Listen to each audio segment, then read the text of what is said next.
Hello, everyone. I'm Mayor Eric Pappenfuss. Good to see you all today, and welcome to another Community Conversations here on Facebook Live and WHBG Channel 20. Today's topic is on everyone's mind this time of year, back to school. How's it going to work? What can we expect? How can the community be involved?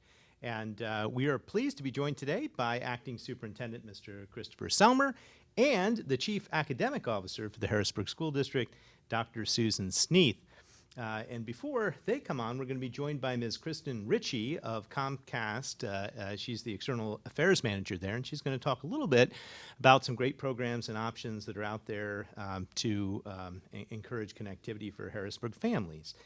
Before that, though, we're going to start with some general announcements. And I'm going to begin with very positive news, I think, which is that we got the latest BioBot report. And again, if you're a regular watcher of this show, you understand that that's the company which is testing the wastewater in the Harrisburg region for signs of COVID, the virus, and then projecting that into an understanding of how wide the community spread is in our area. And we continue to see a decline in August. The latest report from August 9th estimates the percentage of cases to be under 5%. It's the first time we've dipped under 5% in a while. And it shows that August is down considerably from July, which is down again from the highs of June and even before that. So we're definitely heading in the right direction. It doesn't mean that we're out of the woods or that we don't need to continue to take precautions, including social distancing and mask wearing, but it does show that we're doing a good job in Harrisburg, and the prevalence of the virus is down a bit. So that's good news, and it's in that context, I think, that we're all talking about back to school and what it's going to mean and how we can do this safely. In a minute, though, before we get there, let me give you a few other general announcements. If you were on last week and you were anticipating movie night at the band shell in Reservoir Park, well, I'm sorry it got rained out, but the weather report is looking good for tonight. So tonight it is Remember the Titans at Reservoir Park. Please remember to bring things like blankets and chairs, maybe some water. Bug spray would be good. Bring some snacks. We're going to have a nice time. We want you to wear your masks and practice social distancing to stay safe. But we're going to have a great movie tonight at the band shell at 8 o'clock, just as it starts to get dark.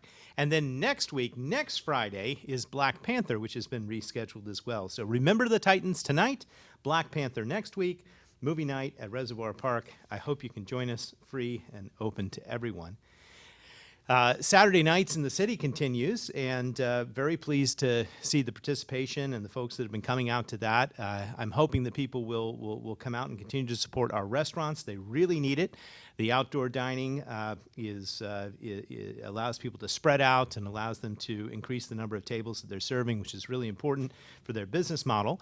That is continuing, as is the Choose HBG campaign. And if you've been following my social media feed, you know that I've been frequently, over the past couple weeks, a number of different Harrisburg businesses, and will continue to do so.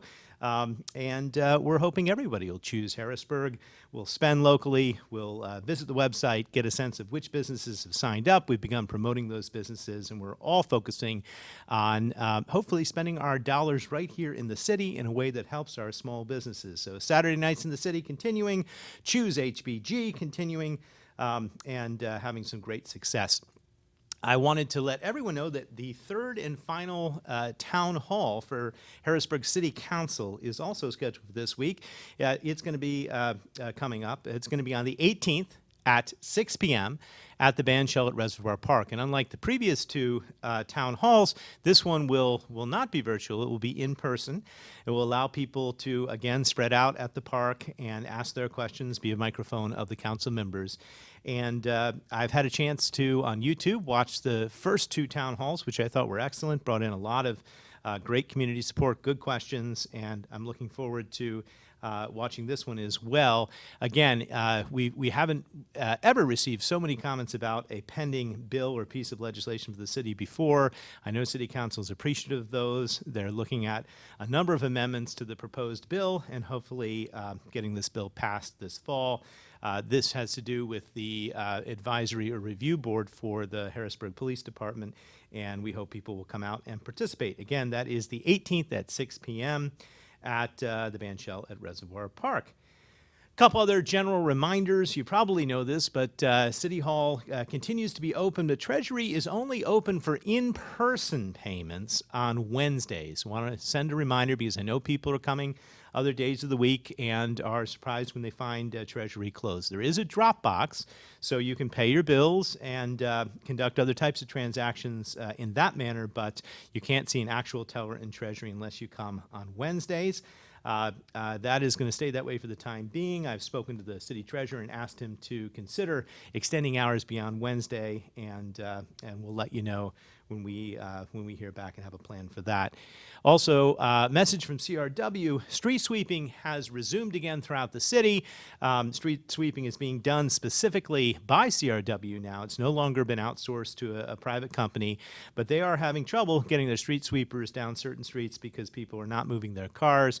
And this is just to reiterate that now that we are street sweeping and in full gear now, we need people to absolutely move their cars, avoid getting a ticket, and help us out in getting our streets clean. So please obey the street sweeping signs and know that we are actively trying to work on that. CRW is.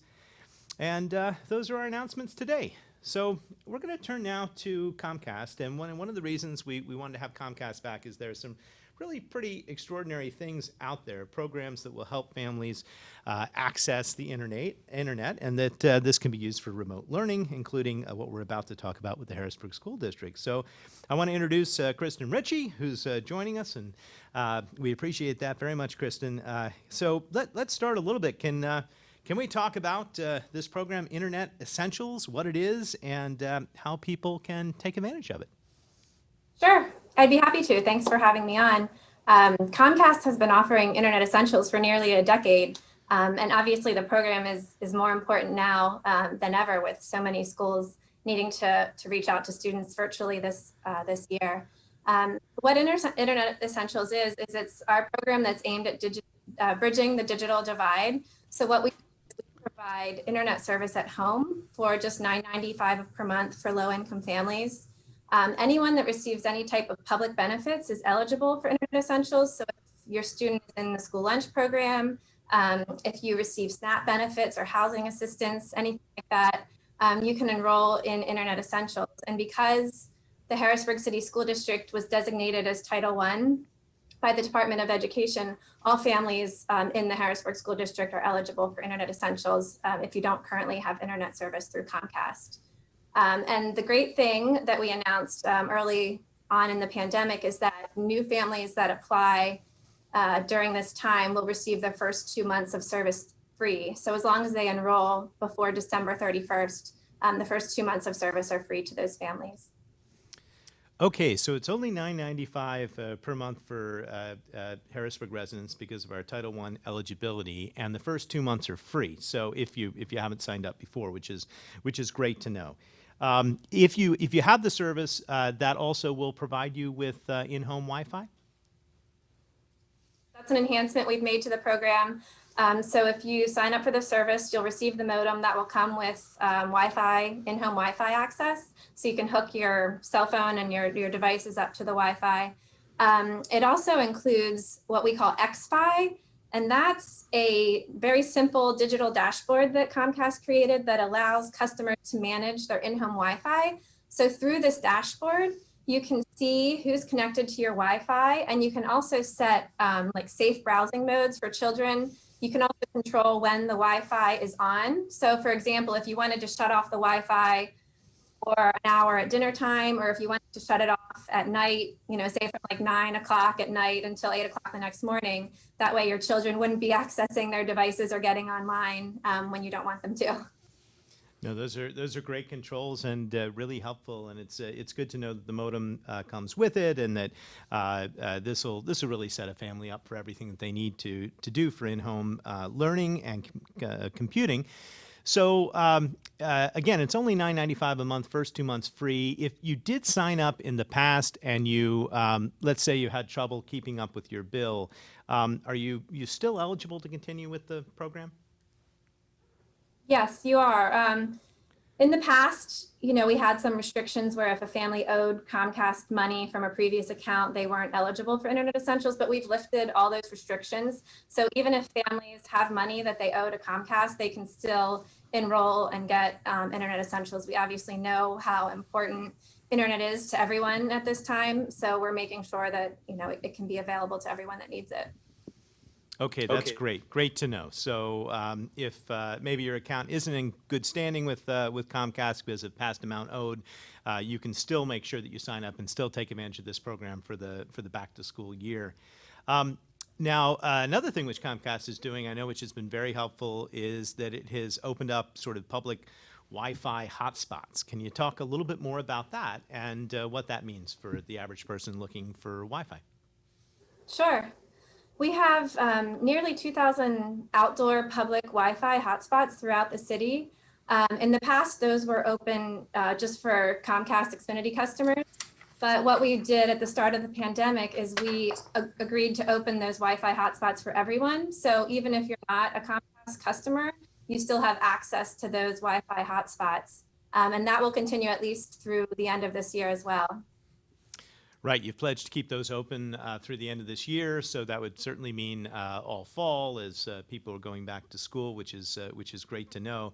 And I understand you can get a map of the hotspots if you go to wifi.xfinity.com. Can you tell us a little bit? Has the usage been way up since the start of the pandemic? Yeah, I mean, internet usage overall, both through a standard connection as well as through Wi-Fi, has been up. We've seen a lot of shifts and spikes in our network. At one point, we had over 33% of an increase in traffic, but Comcast has really invested in our network over the years, and that investment has really paid off. And our engineers continue to work around the clock to make sure that we can provide reliable service to our customers and non-customers alike through the hotspots. Yeah, so no decline in speeds or the ability for people to access what they need quickly. Mm-hmm. Yeah, so we're talking mostly about back to school here on the local level, high school and earlier. But I understand you also have a special for college students, and I've got a college student in the house, and others that are trying to figure out how to navigate that, which is a whole nother discussion. But tell us what you have available there. Yeah, we recognize that a lot of college students are going back to classes online as well. So college students that enroll in Xfinity Internet service, we're offering a $150 gift card to them for signing up for service. So we have that available as well. Great. And how do they find out about that? And actually, how do we find out about any of these offers that we've discussed today? I think there should be a slide. Internet Essentials is just internetessentials.com. Yep. Website, and there's also a phone number, so folks can enroll in either of those places. I will say typically enrolling online is a little bit quicker. We're getting a lot of calls now, so I would encourage people to sign up online if they can. You can sign up through a mobile device or a friend's internet if you obviously don't have internet at home. And then the college offer you can get by calling our regular customer service number or enrolling online as well. Okay. Well, thank you, Ms. Ritchie. We appreciate all that information. Is there anything else you'd like to add about what Comcast is doing, and any other further details? Sure. Yeah, I just wanted to say, I'm really proud of how well our employees have supported our customers during this experience. We have, as I think you may know, we have a call center just a few miles away, and there's hundreds of people that work from there. We had to move them all home, but they all continue to work really hard every day to support our customers. Comcast also launched a lot of educational programming throughout this pandemic so that folks have things available at home that they can use for their children. And we announced a month or so ago that we would donate $100 million to fight racial and social injustice. So, I'm really excited to be a Comcast employee and proud of what we've done to support people during the pandemic. Well, great. Well, thanks for coming on and letting us know about some of those activities, and especially the Internet Essentials, which will definitely benefit Harrisburg residents as well as the free Wi-Fi hotspots. So we appreciate your time this morning. And I'm going to turn now to our superintendent, Mr. Christopher Selmer, to talk a little bit about back to school. It's good to see you again. We haven't had you on the program for a couple of weeks, but I know it's been busy, and there's been a lot of preparation made and a lot of thought given into how to return to school safely. So maybe why don't you just walk us through the basic options that the Harrisburg School District is offering families for this fall? Good afternoon, Mayor. Thank you for having Dr. Sneath and I on the program. We appreciate the time to share the information regarding our back to school options.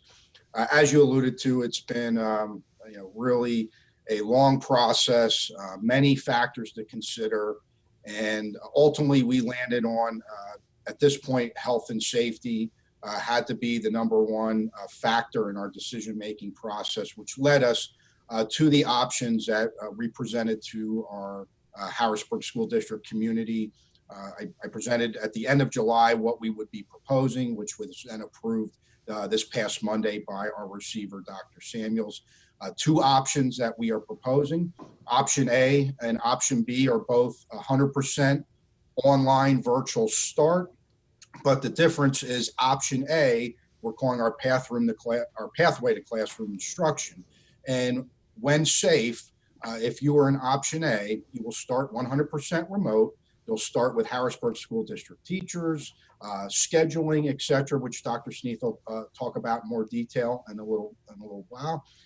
And then ultimately, when things really subside, we have a vaccine and a reliable treatment, etc., we would then come back to full instruction. But under that pathway, our students will receive live instruction as well as asynchronous activities that they would work on as part of that schedule.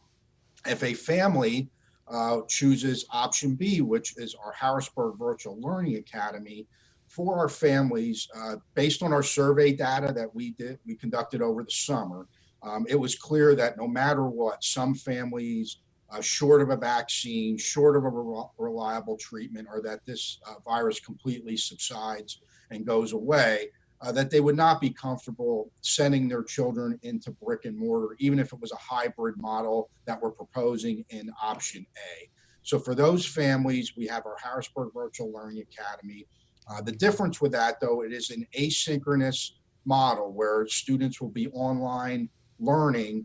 They will have access to teacher supports, but basically you'd have to schedule those supports, which would be then an in-live instruction support for their students and their learning. So the models are very different. With the Harrisburg Virtual Learning Academy, the benefit of the asynchronous model is there's flexibility. So depending on families' work schedules and when they can help their child access online learning, that provides that flexibility. Under option A, with our students online, it is going to be much more structured. There's going to be a schedule, which Dr. Sneath will review. And we're trying to really replicate what in-person instruction would look like virtually. And while that's a significant challenge, that's our goal and that's what we're working on. Great. So basically two options, both of which are online for Harrisburg students at the start of the school year. And we'll talk to Dr. Sneath in just a moment, but I think we probably ought to unpack the word synchronous and asynchronous a little bit, because it sounds a little confusing.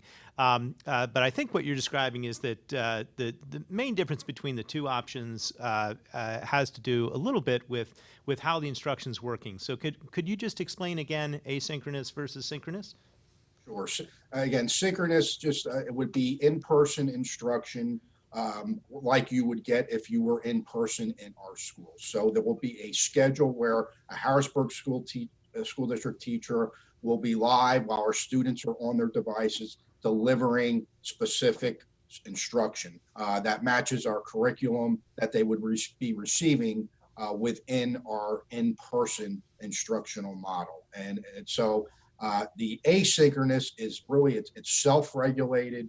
There's a lot of, the parent or the supports in the home become almost like the learning coach to help the student. But then if the student does need additional supports under Harrisburg Virtual Learning Academy, that can be scheduled with a PA certified teacher through the program. And then that would happen most likely within that next day, they would have, say, a half-hour session with a teacher. So if they're struggling with the asynchronous learning on in an algebra lesson, they would then be able to have that support with a PA certified teacher. But again, the asynchronous means there is no live instruction at a certain point in time, where with our option A, you will have live in-person instruction, virtually with one of our Harrisburg School District teachers, as if you were in the classroom.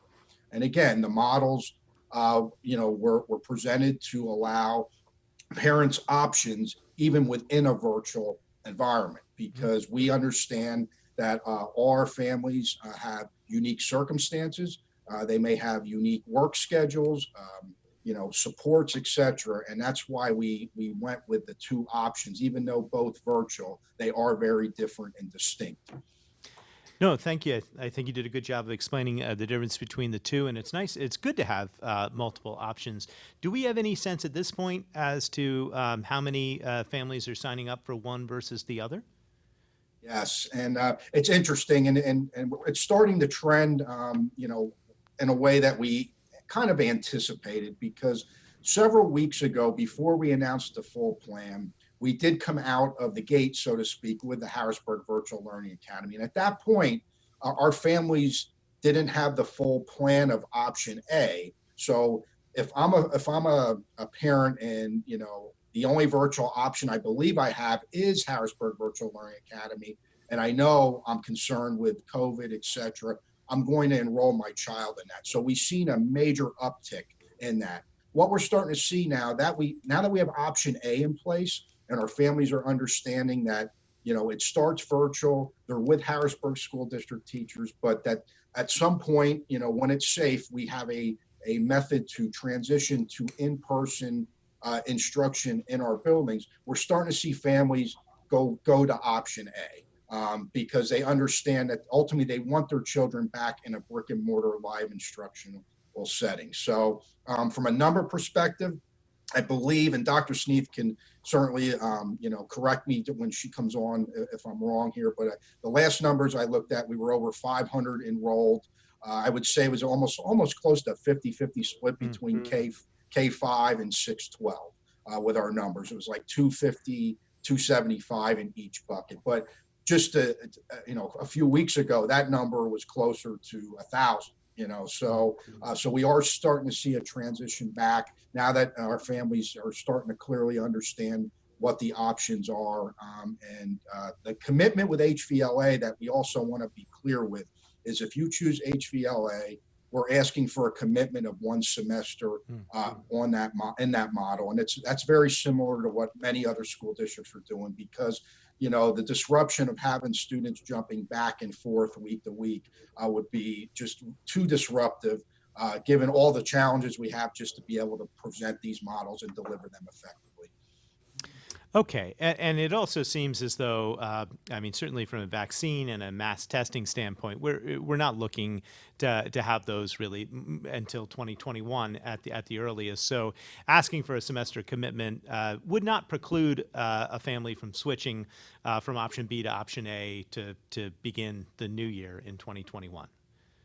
That's correct. So we would open up a window in late December, early January. So families that were in option, B, HVLA, and they wanted to move over, they could do that at that time. So that's correct. Okay. Great. So let's talk a little bit about food distribution. I know that's been a major activity and something very important. The city, over the course of the summer, has put a lot of time and energy into food distribution. It's still something which is essential to our families. How's it going to work this coming year for the Harrisburg School District? Yes, Mayor, and again, we appreciate the partnership with the city, and I think it's been a very successful partnership in trying to address the great issue of food insecurity in the community. And so for the start of the school year, we are making some changes to our program.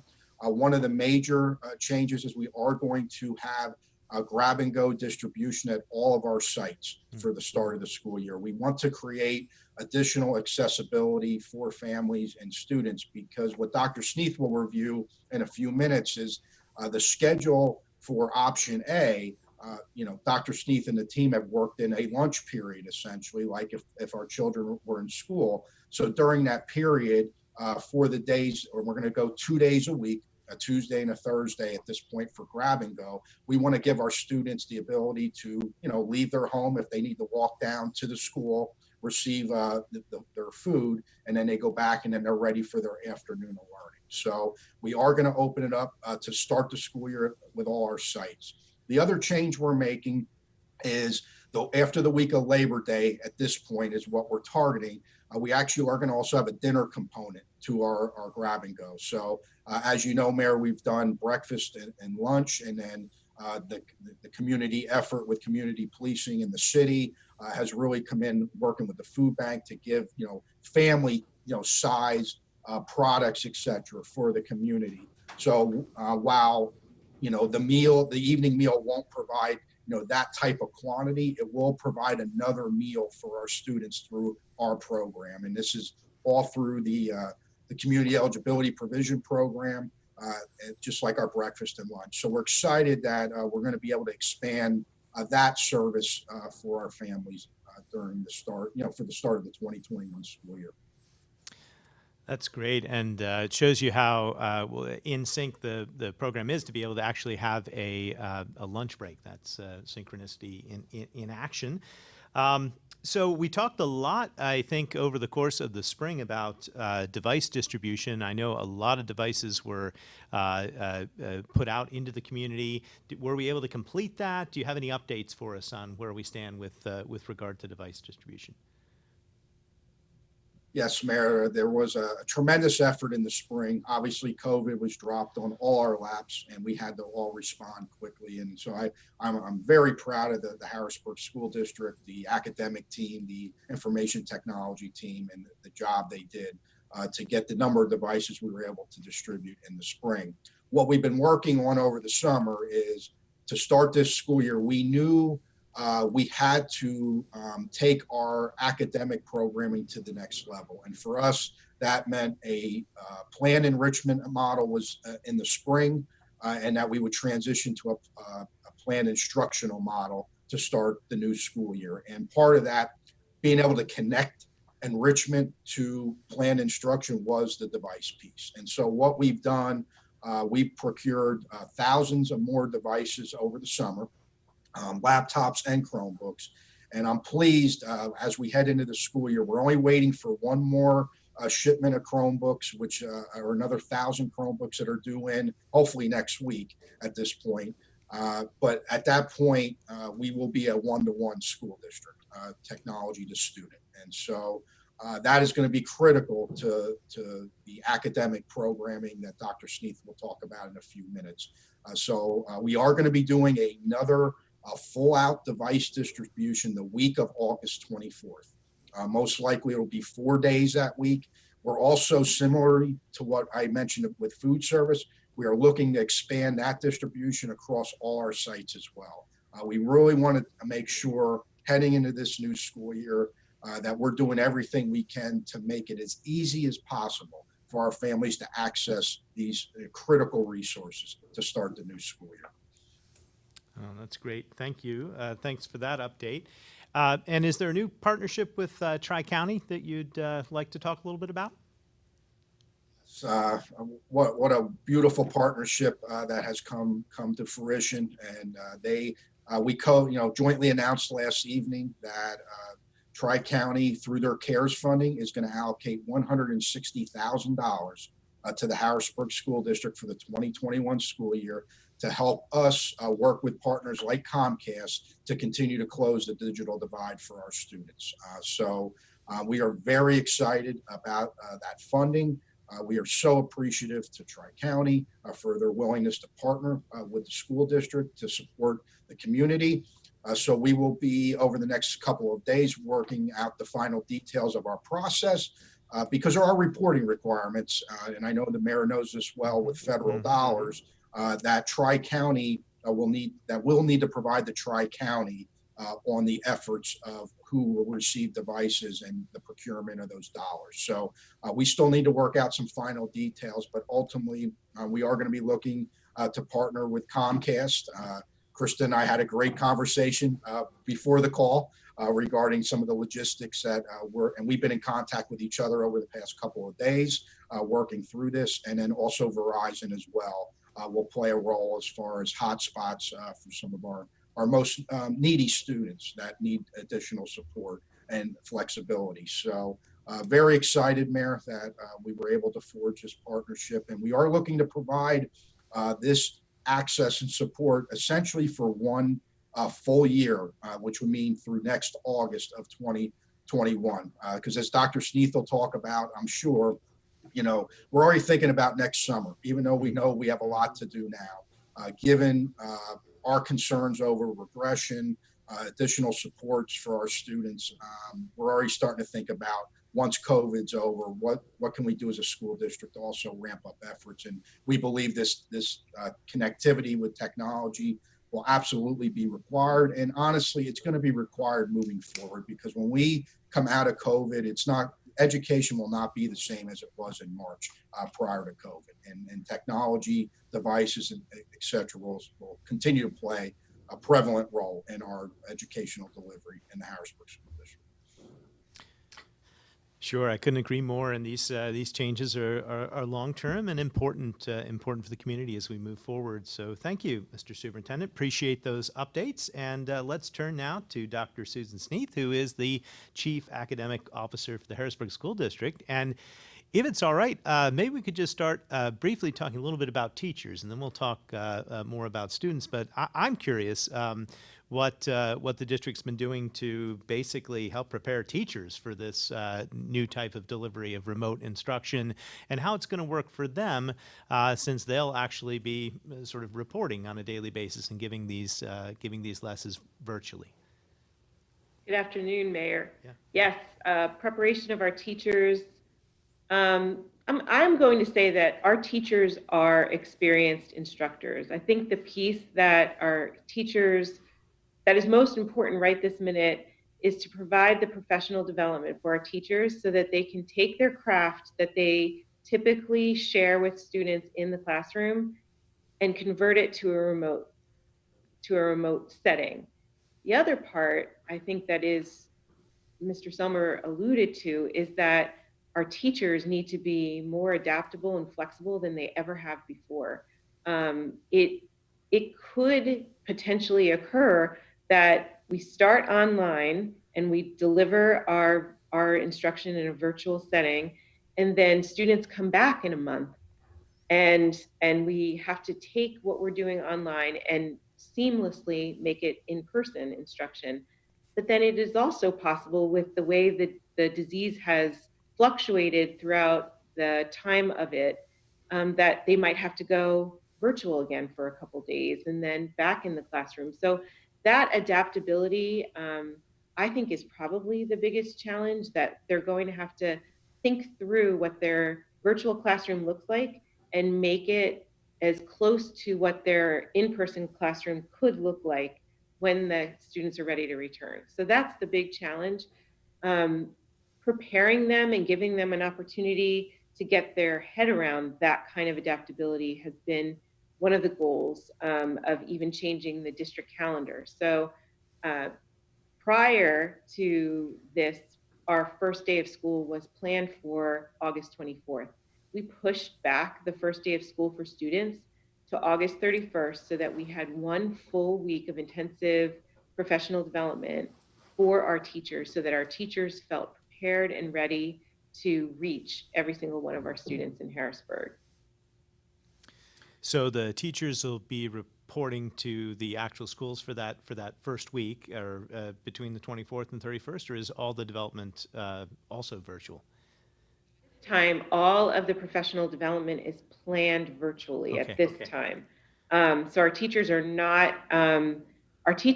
not supposed to report to the schools physically until August 25th is the first day that teachers may report to the schools physically. when they report to the schools physically, the expectation is that they use their classroom as their virtual office. They would have access to their materials, access to collaborate virtually in the school to one another. That would ensure that our teachers have uninterrupted connectivity, those kinds of things. So, but as fluid as this situation has been, that's the process for right now. The process could change depending on what happens with the outbreaks of COVID-19. Sure. And just one final question on teachers. I'm a former teacher. My parents are teachers and come from a long line. So, but what's the district doing to keep the teachers safe? I mean, especially since they're continuing to report, has there been a lot of investment made over the summer in cleaning and in other maintenance related issues to make sure that nobody gets sick? I mean, I would say that Mr. Selmer has a better handle on that level of operations, but I have to answer with an adamant yes. And some of the delays in bringing teachers back has been because we expect the environment to be completely ready to keep our colleagues safe. We want to make sure we have all of the materials. We have plexiglass set up in high interactive areas. We want to make sure that we have all the sanitation materials in place, wipes. We want face guards available. Teachers will be required to wear masks. Every employee will be required to wear masks when they work in a Harrisburg school. But if one of our teachers, for example, may not be able to wear a mask because of some kind of underlying issue, we also have purchased face guards to make sure that if they can't wear a mask, then they can wear the face guard in lieu of the mask.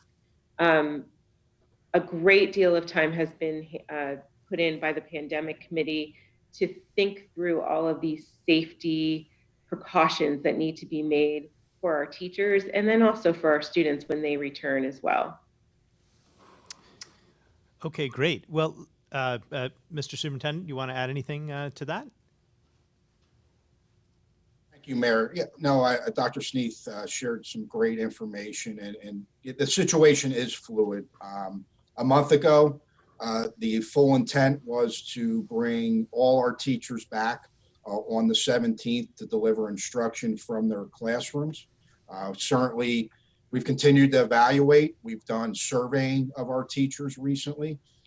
And, I think one thing this pandemic has taught us is there's just no one size fits all solution pretty much for every decision we're making. So, we are going to continue to evaluate that part of the process to see, when we feel it's safe. Fortunately, we've been able to access many of the PPE items that Dr. Sneath just mentioned. We are still awaiting one large shipment, which is due in next week, of large canisters of hand wipes that we want to have in every one of our classrooms. And, even though there was no students reporting, we felt it's important that if our teachers come into their classroom, they need to feel and see that something is different. They need to walk through the front door and they need to see, hand sanitizers on the walls that weren't there before. They need to see the face shields that are available. They need to see, on the bathroom doors that there's logs that bathrooms are being cleaned regularly throughout the day. So all of that is critical because at the end of the day, if our staff doesn't feel safe, if our students don't feel safe, I think families want their students back to a learning environment that is productive. And to do that, we have to be in a position where people aren't as concerned about safety because if that's at the forefront of everyone's mind, it's going to be difficult, honestly, to really have a full, robust educational program when everyone's so worried about their own personal health and safety. So certainly that's factoring into all the decision making that we've been doing over the summer, but there's very difficult decisions that we're trying to continue to navigate. No, thank you for expanding on that, and I agree with you completely, and appreciate all the efforts that you're making in those regards. So, back to you, Dr. Sneath, and let's drill down a little bit more on the two options. So if students choose option A in conjunction with their family, which is the pathway eventually back to in-classroom instruction whenever it's safe and feasible to do, what will they expect? Explain a little bit more how this is going to work on a sort of day in, day out basis. So one of the things that we put in place back in the spring when we were planning the beginning of the school year was we changed the start and end times of each level within the school district. So the elementary school day starts at 8:50 in the morning and goes to 3:50 in the afternoon. The middle school, the 5th through 8th grade level, starts school at 8:10 and ends at 3:10, and our high school students start at 7:30 and finish at 2:30 in the afternoon. Students will be expected to sign in to their Google Classroom for morning meeting K through 12 beginning on August 31st. Those links to sign in will be pushed out not only through social media, through email, through letters from the buildings, from information from the teachers. We'll also have access to that through our website at www.hbgsd.us,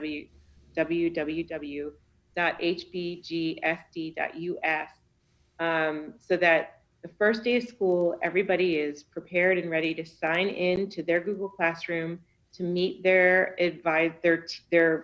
homeroom teacher, and to begin building those relationships with their teachers and begin learning about how their day will look virtually.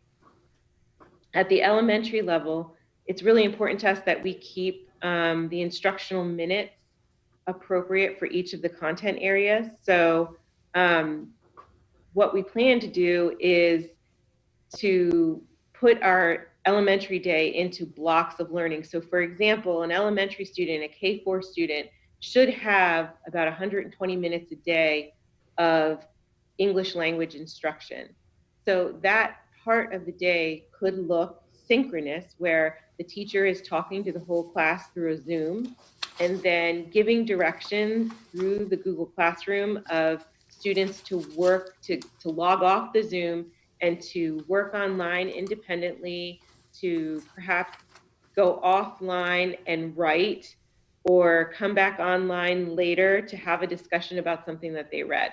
So it will be, the whole day will be a series of synchronous and asynchronous learning, because we know as adults that it's hard to stay online for 8 hours. That's not a reasonable expectation. But what is important is that our students are readying themselves for in-class instruction again. So the school day is the school day. It starts at 7:30 for a high school student, and they should expect to work till 8:30 or 3:30 in the afternoon, on again, off again of their Google Classroom, depending on their class that they're taking and what time of day it is. So it'll be a very similar schedule with a lunch break in between, and breaks in between, so that it's developmentally appropriate for our students at every level. Fascinating. So aside from the morning sign-in, which will begin taking place on the 31st of August, the first official day of school, are students required to sort of sign in at various times during the day? Or so can you explain a little bit how that will work? If you've ever looked at a Google Classroom, the way it can be set up is with a schedule of links throughout the day. So our students will be told by that first period, the homeroom teacher, when they need to sign in. For our older students, it's pretty cut and dry. So block 1 in a high school schedule starts at, I can't remember the exact time, but the written schedule would be built, will be advertised through the Google Classroom. So if I'm a high school student and I'm taking math first period, my first period class starts at 8:30 and goes for 90 minutes. I may be online for that whole 90 minutes as a high school student, but more likely I'll be online with my classmates for a briefer period of time and then expected to go and complete to complete a task independently, and then perhaps return at the end of the period so that the teacher can check for understanding and implement all of those best practice instructional strategies in the virtual setting. Good, good. That makes sense. So back to the question of enrollment that I discussed with the superintendent earlier. If there has been a fairly even split between the various options, does that mean students should expect a sort of smaller class size for their Google Classrooms than they would have otherwise? That is such an important and good question. At this time, yes, I mean, I would say slightly smaller, maybe a few students smaller than the average. That's not what we're expecting. I will say I want to put a big plug in right now as in regards to enrollment. It is so important for our families that have children who are going to be 5 years old before September 1 to come and register their child for kindergarten. They can see the online registration process on the website, but we are also planning sort of a walk-up kindergarten registration process at each of our elementary schools starting next week. If our students are new to the school district, they still have to enroll, even though we're working remotely. So they have to go online and do our online registration process so that they can enroll their children into school. If our families chose to disenroll their children in the spring and enroll them in an online cyber program, for example, and they want to bring their children back to Harrisburg, they must go through the registration process, the enrollment process. So all of those things are so important. Additionally, I really would like to put out a plea that if phone numbers have changed for our families, if contact information has changed in any way, please contact the school building.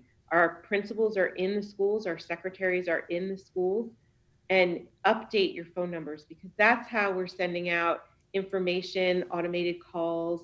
That's just one of many ways that we're trying to reach out and communicate with all of our families in Harrisburg. So we want to make sure that we have contact with all of our students that are within the school age range and belong in school. And we will do everything we can to support their enrollment and their registration and their access to their learning. Yeah. Mayor. Sure. Go ahead. Sorry. Yep. May I just have one other comment? We also, last week, we launched our new Harrisburg School District app. So families can download that app. It's on, Google, Android, and for, iPhone, App Store. So it is it's a free app. And if a parent downloads that onto their device, all the instant messages, everything we send out will be pushed right to their device. And so we're going to be, you're going to see in the coming days a campaign on rolling out our new app. But that is really important, as Dr. Sneath alluded to. Certainly, first and foremost, we want updated contact information. But in lieu of that, if a family has the app on their device, as long as they have the app on their device, we have connectivity with them with this new app. So we'll be able to push out any alerts that we do, any instant messages that we do, will go right to that app and that device. So now I will caution, there's a couple Harrisburgs there. So we have the logo with the cougar. So that's the Harrisburg, Pennsylvania, school district one that we need them to download. But I encourage them to do that. Okay. And it'll certainly raise our connectivity level with our families. Thank you, Mayor. Oh, sure. No, and it really gets to the one of the questions I have, which is what's the role of parents here as we're getting ready to start the school year? And I heard Dr. Sneath say absolutely there's a registration and there's a component there, whether it's kindergarten or choosing option A or B, or potentially if you're new to the district, you've got to register. I hear you saying download the app so that we can have the proper contact information, be able to push information out. Dr. Sneath, back to you for a minute. Are there things that parents parents or guardians should be doing to prepare their children right now for the instruction that they're going to start receiving here very soon, beginning on the 31st?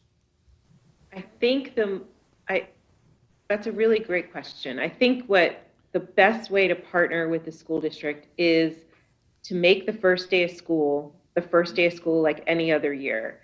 Hey, Sunday night, go to bed, eat a good dinner. You're going to get up early tomorrow. First day of school, whether you are walking to the building or whether you are logging on 5 minutes early to your Google Classroom so that you can connect and meet your teachers, as well as connect with the students that you're going to be working with in your classroom all year. On August 19th and 20th, all of our buildings are posting welcome back videos on the website so that our families, so if you're a Camp Curtin Academy student, you can click on the Camp Curtin welcome back and see a video that was created specifically to transition students back into the school year. The best way I can express for families to help us is to make children know that school is school. It's different than the spring.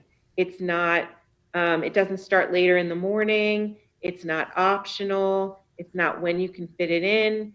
It's school. It's a school day. So August 31 is the first day of school. And we expect to see all of our beautiful children ready to learn, fed, dressed, in their, ready to learn with their materials in front of them, the best families can provide, a quiet corner or a small, they only need a small area with the devices that we're providing to be able to make that connection for learning with their teachers on August 31st. So I think that alone, making sure that we have connectivity. If you haven't heard anything from your school, maybe we don't have the correct mailing address. Maybe you've moved in the last 6 months. If you could reach out to us, if you're not hearing from us, that would help us so much to plan for your child.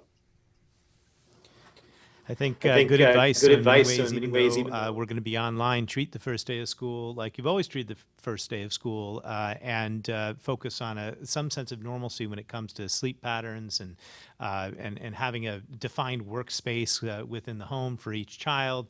And you even mentioned getting dressed for school, which I think is an important component, and will help put students in the right mind. One thing we haven't talked about, we should just touch on a little bit, and then we'll try and get to some questions from the public, but we haven't talked about special education, English language learners, or social emotional support services. And I'm wondering how that is going to work in this new environment. Thank you for asking that. That has been a focus since the closure. Making sure that our students with special needs have access to computers is something that we concentrated on diligently at the beginning of the closing. In fact, there were days where volunteers went out and brought devices out to our students with special needs or our English language learners that needed those devices so that they didn't lose continuity of their education. In that regard, we are starting the year remotely. And of course, our students with the most profound needs will need an adult there to help them access that instruction. However, as part of our continuity of education plan, our most fragile learners, which are our students with special needs and our English language learners, especially those who are in the country for the first year, in our hybrid model, those children, when the first day comes back, they will be the first, in the first wave of children to be brought back to in-person instruction, and they will be the wave of children who will attend the most days during the hybrid time. So we are very conscientious about our students that need more supports to learn. You will see our special education and EL teachers have reached out individually in small groups. They've provided extended school year over the summer. They will join on to Google Classrooms and co-teach and make sure they're providing supports with students who have accommodations that they need in order to access the instruction. So our EL teams and special ed teams have been working diligently, not just for the fall, but they started all of those plans back in March when everything shut down in the first place. So yeah. Yeah. Okay. Well, thanks for that. And a final question, as the chief academic officer for the district, one of the questions that I have, and I think a lot of families have, and others, is that, how are we going to measure success, and how are we going to determine if this is working, and for which students it's working, and use that data to potentially adapt as we move forward. So, can you address at all? Sure. Okay. You asked that question. I love that you asked that question, because I think keeping a finger on the pulse of learning is pivotal in our day and age. And one of the biggest things that keeps me up at night is what level of regression occurred because of the closure for some children, and how quickly can we recoup those skills in our children, and what strategies need to be in place to make sure that we do it well. The whole key to that is making sure that you have planned assessment and screening. And we have worked very diligently with our data specialist in the school district to convert all of our screening tools for kindergarten through 12th grade to a virtual setting. We were wise enough to pilot our assessment that we typically give in school in an online setting with 8th graders. So we worked with some of our middle school teachers, and we used our STAR assessment, which is the math, reading, and early literacy assessment that we use multiple times throughout the school year, and we gave it in a virtual model to see if it could work. And it did work. It worked well. Our teachers adjusted, our students adjusted well. And we've been working on tutorials and strategies to make sure that we can get reliable data so that we can keep a finger on the pulse of how our children are developing. So that is a plan. Of course, we don't have our state assessment data that we normally have at this time of the year to start planning our instruction, planning our programming, but we have embedded checks for understanding. We have screener in math, reading, and early literacy. And we have a real plan to use that data. We've created data teams in each of our buildings so that we are being supported by a methodology called Data Wise. And we are learning how to use data, any data that we can collect, to operationalize and change what we're doing in the classroom so that we can ensure the progress of each of our children. Okay, thank you, Dr. Sneath, for that. And a moment, I'm going to turn it over to you. I think we've covered an awful lot of ground here, a lot of information for Harrisburg families, but perhaps there's some things that there are specific questions about. So to you. Yes, thank you, Mayor. And I should mention that we are having some technical issues with our Facebook live stream, but we're working on that. And this will be posted on YouTube as well after the live session here. But we did get some questions before that technical issue. First, for Mr. Selmer, this is from Paul. Can you tell me if buses will be transporting private school students whose schools are opening on time? That's a great question, and the answer to that is yes. Our transportation team has been working with those schools. It's been very difficult, admittedly, to coordinate that transportation. Some of them are starting actually on Monday. So we are going to be transporting. We have received safety procedures from both Boyo and Craft, which are our two bus service providers. So we do have those. We reviewed those, and we stipulated to start the school year. We have a one student per seat policy on the vehicles. So actually what's going to end up happening to start is there's going to be more vehicles operating, with a minimal amount of students on those vehicles to start. Much of the guidance says you can actually have 2 students per seat. We took a more cautious approach, given, again, the impact we've seen in the city of Harrisburg and with the students in the community and their families. So we are starting at 1 student per seat, and a student must wear a mask or a shield to ride. That is a mandate that has to happen for a student to ride that bus. Okay, thank you. Next question is from Ms. Ritchie. We have 2 questions regarding the Internet Essentials and free Wi-Fi. First question is from Leon. Do families in the Head Start program qualify for Internet Essentials?